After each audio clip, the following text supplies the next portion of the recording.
ಮೇಲು ಕೀಳು ಅನ್ನೋ ಹೀನ ಮನಸ್ಥಿತಿ ಇಟ್ಕೊಂಡಿರ್ತಾರೆ. ಅಲ್ಲಿ ತನಕ ಇವ್ರ ಮನಸ್ಸು ಮಾತ್ರ ಶುದ್ಧೀಕರಣ ಆಗಕ್ಕೆ ಸಾಧ್ಯ ಆಗಲ್ಲ. ಎಲ್ಲಿ ತನಕ ಇವರು ಶುದ್ಧಿ ಆಗೋದಿಲ್ವೋ ಅಲ್ಲಿ ತನಕ ಇವ್ರು ಏನೇ ಮಾಡಿದ್ರು ಕೂಡ ಅವ್ರಿಗೆ ಯಾವ ಕೆಲಸಗಳು ಪವಿತ್ರವಾಗಿರಕ್ಕೆ ಸಾಧ್ಯ ಆಗದೇ ಇಲ್ಲ. ಮೊದಲಾಗಿ ಆ ಮನಸ್ಸೇ ಅಪವಿತ್ರ ಆಗಿರೋದ್ರಿಂದ ಇವರು ಮೊದಲು ತಮ್ಮನ್ನು ತಾವು ಶುದ್ಧೀಕರಣ ಮಾಡ್ಕೊಳ್ಬೇಕಾಗಿದೆ. ಅವ್ರು ದಲಿತರು ಬಂದು ಹೋದಂತ ಸ್ಥಳಗಳನ್ನೆಲ್ಲ ಇವ್ರು ಶುದ್ಧಿ ಮಾಡಬೇಕಾಗಿರೋದು, ಬದಲಾಗಿ ಇವ್ರ ಮನಸ್ಸನ್ನ ಇವ್ರು ಶುದ್ಧೀಕರಣ ಮಾಡ್ಕೊಳ್ಬೇಕಾಗಿದೆ. ಇವತ್ತು ಇಂಥ ಹೀನ ಮನಸ್ಥಿತಿ ಇರುವಂತಹ ಶ್ರೀರಾಮ ಸೇನೆಯವ್ರನ್ನ ನಾವು ತೀವ್ರವಾಗಿ ಖಂಡಿಸ್ತೇವೆ. ಆದ್ರೆ ಶ್ರೀರಾಮ ಸೇನೆಗೆ ಯಾತಕ್ಕಿಷ್ಟು ಧೈರ್ಯ ಬರುತ್ತೆ ಅಂತಂತಂದ್ರೆ, ಅವರು ಆಡಳಿತ ಪಕ್ಷ ಆಗಿರುವಂತಹ ಬಿಜೆಪಿಯ ಮಾತೃ ಸಂಸ್ಥೆ ಯಾವುದು ಅಂತಂದ್ರೆ RS. ಈ RSS ನ ಅಂಗ ಸಂಸ್ಥೆ ಈ ಶ್ರೀರಾಮ ಸೇನೆ. ಇವತ್ತು RSS ನ ಕೃಪಾಪೋಷಿತ ಬಿಜೆಪಿ ಏನಿದೆ ಅದು ಅಧಿಕಾರದಲ್ಲಿದೆ ಅಂತ ಹೇಳಿ ಇವ್ರಿಗೆ ಇಷ್ಟೊಂದು ಧೈರ್ಯ ಬಂದಿದೆ, ಇಷ್ಟೊಂದು ಅಧಿಕಾರದ ಮದ ಬಂದಿದೆ. ಇಲ್ಲ ಅಂತಂದ್ರೆ ಇವ್ರಂತ ಕೆಲಸ ಮಾಡ್ತಿರಲಿಲ್ಲ. ಹಾಗಾಗಿ ಇದಕ್ಕೆ ನೇರ ಹೊಣೆ RSS. ಈ RSS ಅನ್ನೋದಿದೆಯಲ್ಲ, ಇದು ಒಂದು 1000 ಹೆಡೆಗಳಿರುವಂತಹ ವಿಷನಾಗರ. ಆದ್ರೆ ತುಂಬಿಕೊಂಡಿರುವಂಥದ್ದು ಜಾತಿವಾದ, ಕೋಮುವಾದ, ಮನುವಾದದ ವಿಷ ತುಂಬಿಕೊಂಡಿರುವಂಥದ್ದು.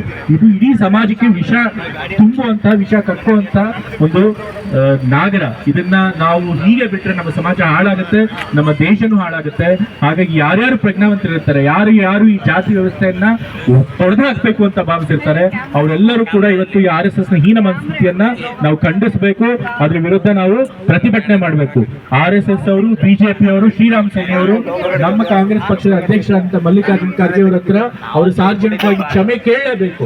ಅಲ್ಲಿ ತನಕ ನಾವು ಪ್ರತಿಭಟನೆ ಮುಂದುವರಿಸಬೇಕು, ಬಿಡಬಾರ್ದು ಅಂತ ಹೇಳಿ ನಮ್ಮ ಕಾಂಗ್ರೆಸ್ ಕಾರ್ಯಕರ್ತರು ನಾನು ಮನವಿ ಮಾಡ್ತಾ ಇದ್ದೇನೆ.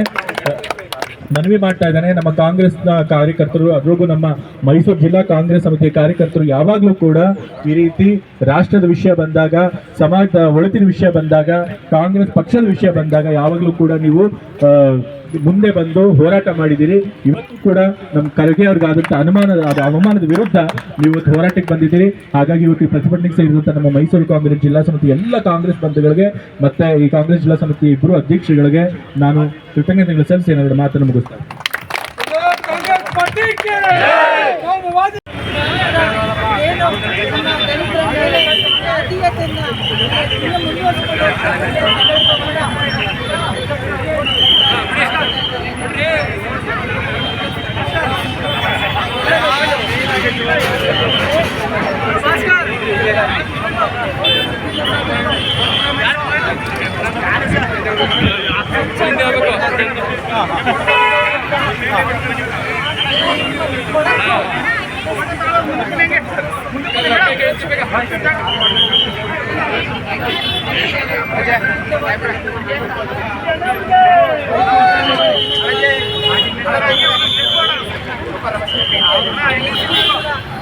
Basta